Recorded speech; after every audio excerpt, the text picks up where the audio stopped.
উত্তরা 12 নম্বর সেক্টরের যে শাহ মখদুম এভিনিউ, সেই শাহ মখদুম এভিনিউয়ের একটি বাসভবনে, একটি বাণিজ্যিক ভবনে কিন্তু আগুনটি লেগেছে এবং আগুন কিন্তু এখন পর্যন্ত নিয়ন্ত্রণে আসেনি।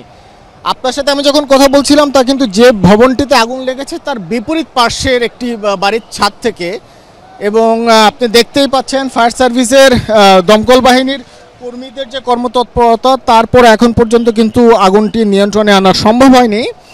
যতদূর আমরা ধারণা করতে পারছি এবং প্রত্যক্ষদর্শীদের কাছে থেকে শুনেছি যে ভবনটির দোতলায় একটি রেস্টুরেন্ট ছিল, সেই রেস্টুরেন্ট থেকেই প্রাথমিকভাবে বিস্ফোরণের শব্দ পাওয়া যায় এবং তার পরবর্তীতে কিন্তু ঘটনা ঘটার 10 মিনিটের মাঝেই ফায়ার সার্ভিসের কর্মীরা এই ভবনের সামনে এসে আগুন নিভানোর কার্যক্রমে অংশ নেয়। এবং আমরা ইতিমধ্যে দেখতে পেয়েছি যে 3টি ল্যাডার ফিট করা হয়েছে এবং সেখান থেকে দমকল ফায়ার সার্ভিসের কর্মীরা সরাসরি ভবনের ছাদে ওঠার চেষ্টা করছে।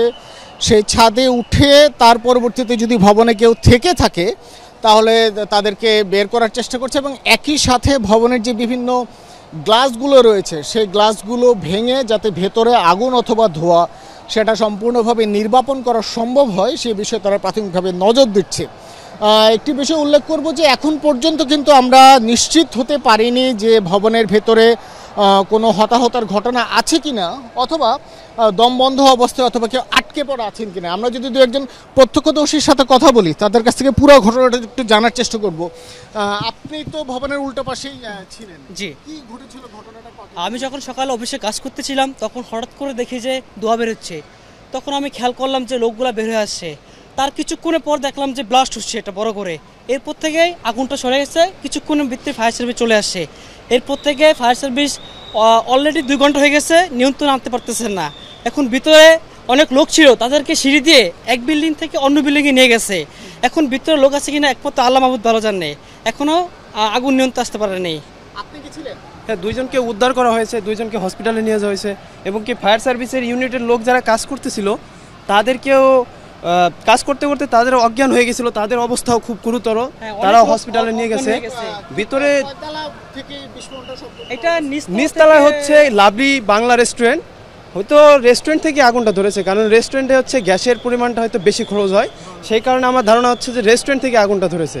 আমি হচ্ছে এই বিল্ডিংয়ের নিচেই তারকা রেস্টুরেন্ট আপনার ক্রাশ স্টেশনে কাজ করি। আমি পুরোপুরি ঘটনা এখান থেকে দেখেছি যে কিছুক্ষণ আগে আগুন কম ছিল, এখন বর্তমানে আগুনের পরিমাণটা অনেক বেড়েছে আর ধোঁয়ার পরিমাণটা অনেক বেড়েছে, মানে অনেক কালো ধোঁয়া বের হচ্ছে। ইশাক, শুনছিলেন যে আগুনের ভেতরের কি পরিস্থিতি এখন পর্যন্ত ফায়ার সার্ভিসের কর্মীরা ছাড়া কেউ নিশ্চিত নয়, তবে পুরো এলাকা জুড়ে কিন্তু ধোঁয়াময় হয়ে গেছে। আপনি ক্যামেরার মাধ্যমে দেখতে পাচ্ছেন উত্তরা শাহ মখদুম অ্যাভিনিউয়ের মূলত পুরোটা জুড়েই কিন্তু এমন ধোঁয়া ছড়িয়ে পড়েছে, এবং প্রত্যক্ষদর্শী যাদের সাথে কথা হচ্ছে তারা কিন্তু আমাদেরকে বলেছেন যে এখন থেকে প্রায় 1.5 ঘন্টা আগে এমন আগুনের সূত্রপাত, এবং তার পরবর্তীতেই কিন্তু পুরো ভবন জুড়ে আগুনটি ছড়িয়ে পড়েছে। হয়তোবা আর কিছুক্ষণ পরে ফায়ার সার্ভিসের আরও ইউনিটগুলো আসার পরে বোঝা যাবে যে এই ভবনে আদৌ কি ঘটেছিল।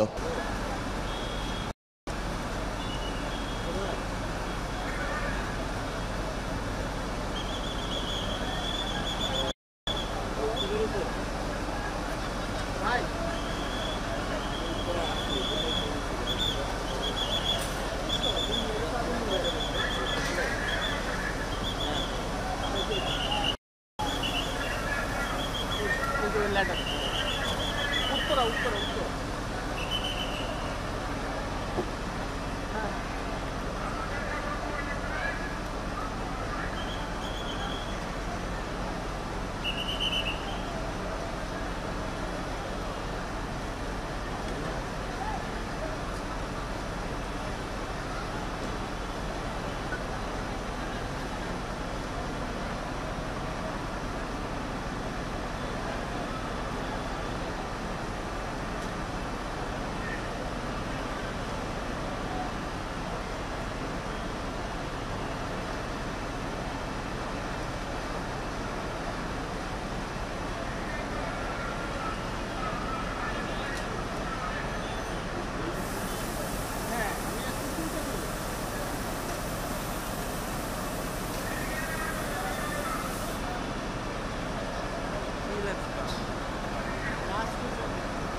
क्लास